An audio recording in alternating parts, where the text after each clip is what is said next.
Humans. Tresorians. The sentimental puppets of the cosmos. You hide behind words like compassion and diplomacy, as if they were impenetrable shields. But we see you for what you truly are: weak, fragile, pathetic. You are not even worthy of being called our enemies. The creature in front of the galactic transmission paused, a cruel smile forming at the corners of its deformed lips. Behind it, holograms pulsed, the Carnathian fleet in its destructive glory. Worlds in flames, entire civilizations reduced to ashes, species obliterated without mercy. Each image was a tribute to their ruthless supremacy. "We have tolerated your existence for far too long," it continued, its voice vibrating with arrogance. "But that time has come to an end.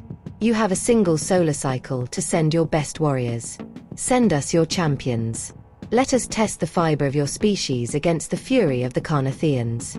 Or watch your Earth be consumed. Show us if you have honor, or die as the weaklings we have always suspected you to be."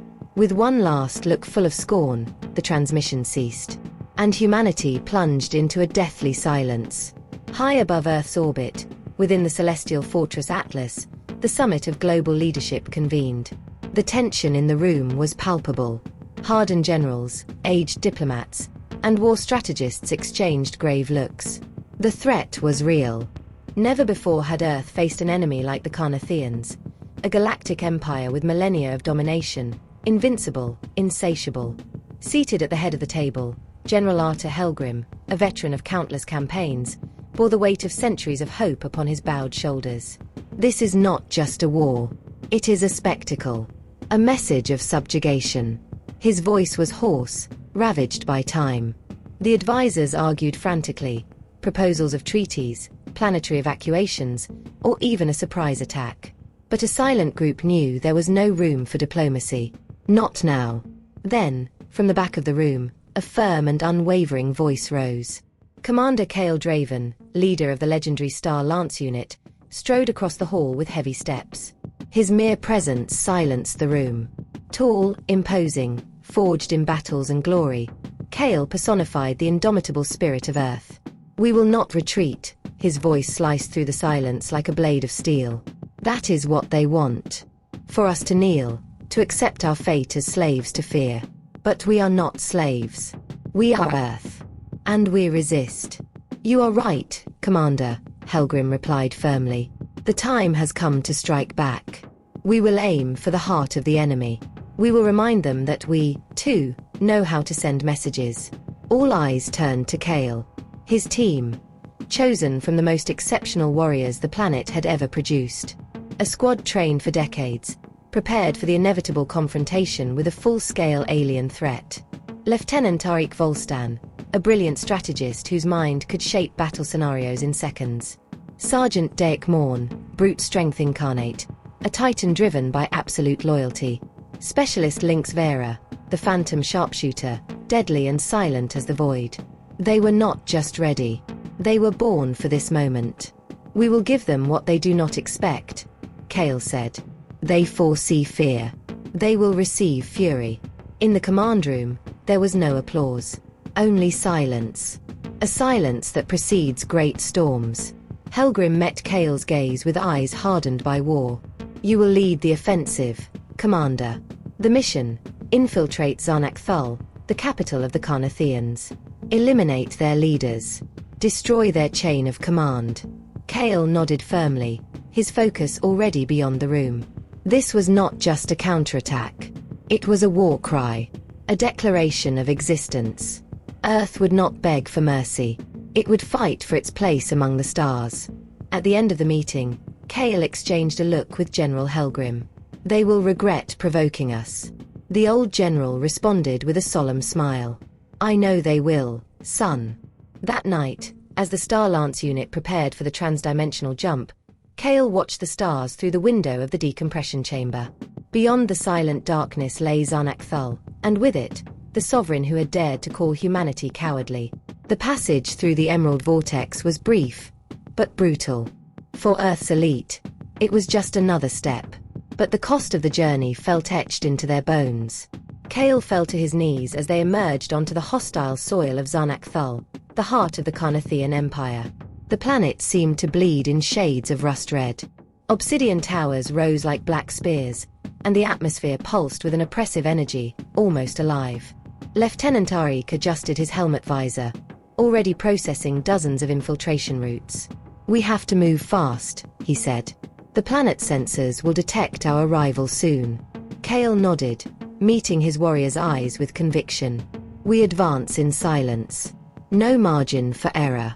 Sergeant Derek readied his plasma weapon, a colossal crossbow that only he could wield with such fluidity. "These bastards will pay. Every last one."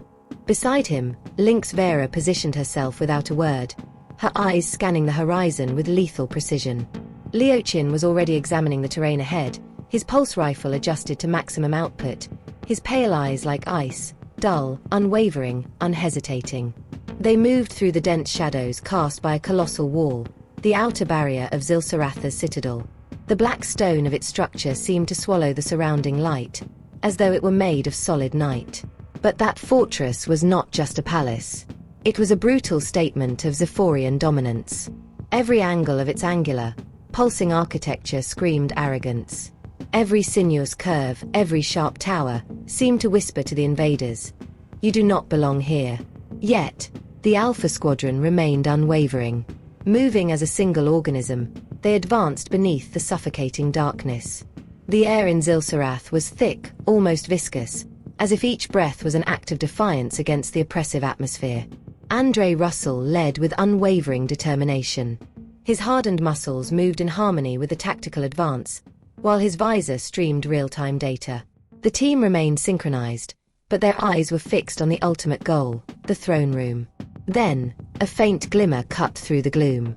Andre raised his hand, a silent signal of warning. A Zephyrian patrol, 5 sentinels, emerged from a side corridor. Their reptilian forms glistened in their luminous armor, piercing yellow eyes scanning the surroundings. They had not detected the humans, yet. Andre signaled silently. Like a well-oiled death machine, the squad sprang into action. Marcos, swift and lethal, slid through the shadows and drove a plasma blade into a guard's back.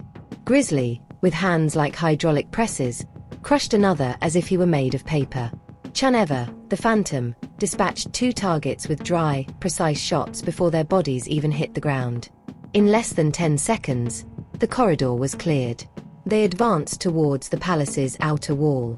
Over the internal comms, Paul, the tactical analyst, spoke in a tense whisper.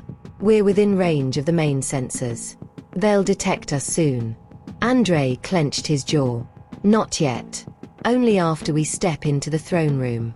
Chun knelt before an alien terminal. "Hacking now," he murmured, fingers dancing across the alien keypad as if they were part of it.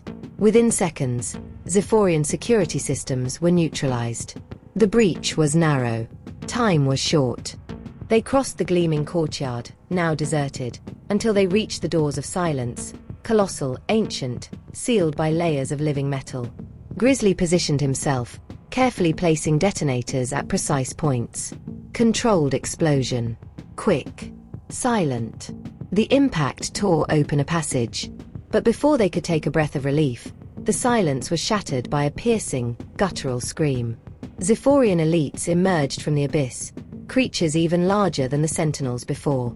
Their bodies were covered in biometallic scales pulsing with violet light, and their energy blades vibrated with ancient fury. "Contact!" Andre shouted, and hell erupted. Plasma and steel clashed in a dance of destruction. The Alpha Squadron split into attack groups.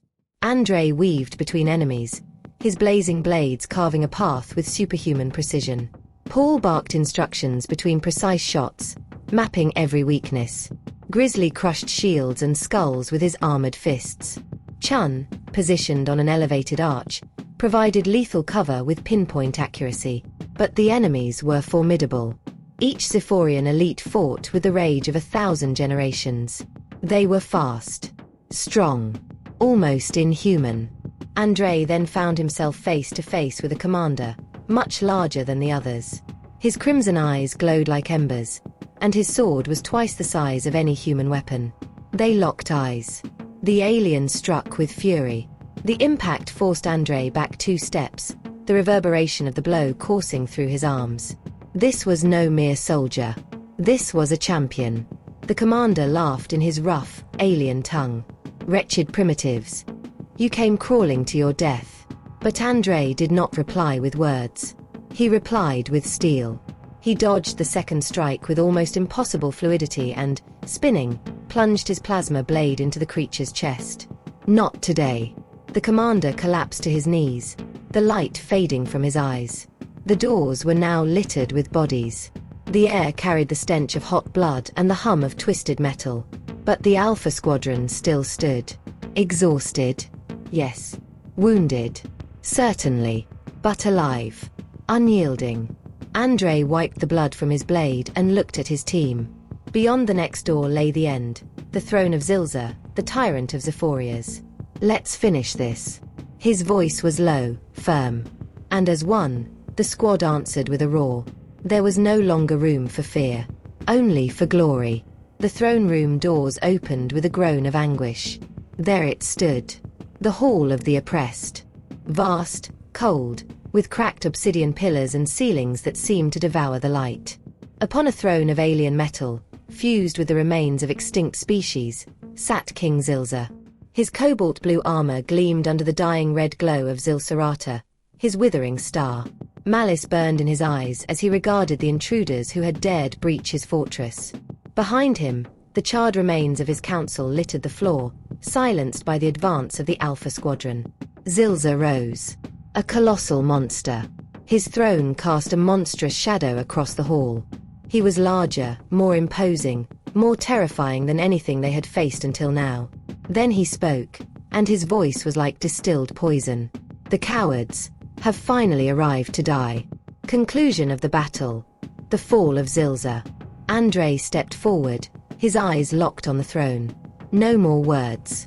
No bravado. It would end here. Zilza laughed in contempt, his voice echoing through the black columns like an ancestral thunder. Do you truly believe that a mere human can defeat me? I have crushed empires older than the stars of your cradle.